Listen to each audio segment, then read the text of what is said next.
No steering wheel, no mirrors. What they're doing is quietly cutting costs one by one. We expect the cost to be below $30,000.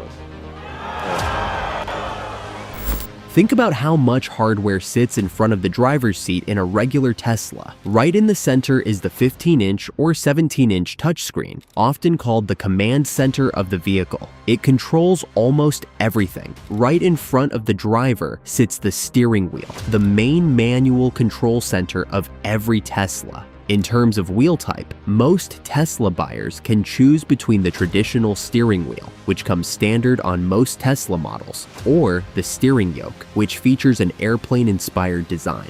None of these parts are cheap. Tesla is estimated to spend between $150 and $250 to build a steering wheel. The airbag module, supplied by third-party companies such as Joyson Safety Systems, adds another $50 to $100. Then there are the electronic buttons, scroll wheels, and switches built into the steering wheel, which add another estimated $50 to $80. And let's not forget the pedal system, something that has been standard in passenger vehicles for more than a century. Tesla doesn't publicly disclose the exact manufacturing cost of its pedal assembly, but automotive teardown estimates suggest it costs between $30 and $60 to produce. That doesn't even include the labor required to install, wire, test, and inspect the steering wheel and pedals before the car leaves the factory. This is where the Cybercab completely changes the formula. The vehicle doesn't include a steering wheel or pedals at all, since every trip is designed to be handled by Tesla's full self-driving system.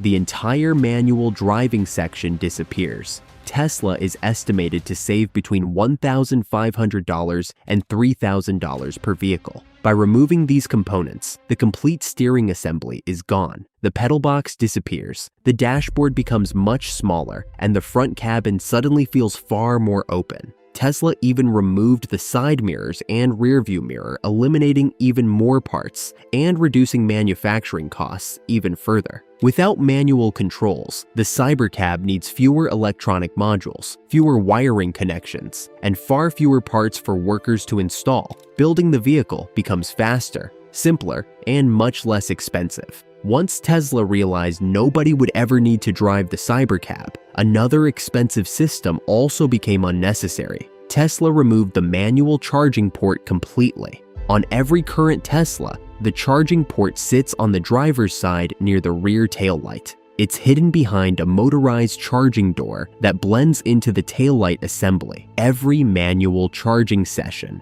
whether at a Tesla supercharger or a home charger, goes through this port. But when you look at the Cybercab where the charging port should be, there's nothing there. Tesla removed it entirely. Since the vehicle is designed to operate without a driver, manual charging equipment simply isn't needed. Instead, the Cybercab charges automatically using Tesla's new wireless inductive charging system. Tesla has demonstrated a wireless charging pad that sits on the ground. After finishing a trip, the Cybercab can park itself directly over the pad, where electricity is transferred through magnetic fields without any physical cable connecting the car to the charger. Removing the charging port also eliminates one of the most common sources of wear and tear. Traditional charging connectors are plugged in and unplugged thousands of times throughout a vehicle's life. They collect dirt, become damaged, wear out over time, and charging doors can freeze during winter or break if someone accidentally bumps into them. By replacing all of those moving parts with a wireless charging system, Tesla reduces future maintenance costs while making the vehicle even more reliable. But Tesla didn't stop there. The entire cabin was redesigned to remove another major source of cost: extra seating. The first thing most people notice about the Cybercab is that it only has 2 seats instead of the 4, 5, 6, or even 7 seats found across the rest of Tesla's lineup. Tesla's current vehicles are built for families and tech-savvy professionals. The Model 3 sedan and standard Model Y seat 5 passengers, while the Model X can seat 5, 6, or 7 people. Those seats aren't cheap. Tesla doesn't publicly reveal what each seat costs to manufacture, but automotive supplier estimates suggest the front seats alone cost between $400 and $700 each. because they include electric adjustment motors and other built-in electronics. Looking at the Cybercab, it's easy to see the target audience. This isn't a family vehicle. It's designed primarily for solo riders or 2 passengers traveling around a city. There are no rear seats at all. Instead of leaving that space empty, Tesla transformed most of it into cargo storage. A large enclosed compartment sits directly behind the front seats, giving passengers plenty of room for luggage, groceries, or other belongings. Since the Cybercab is designed to operate as a robotaxi, extra cargo space is often more useful than carrying 3 additional passengers.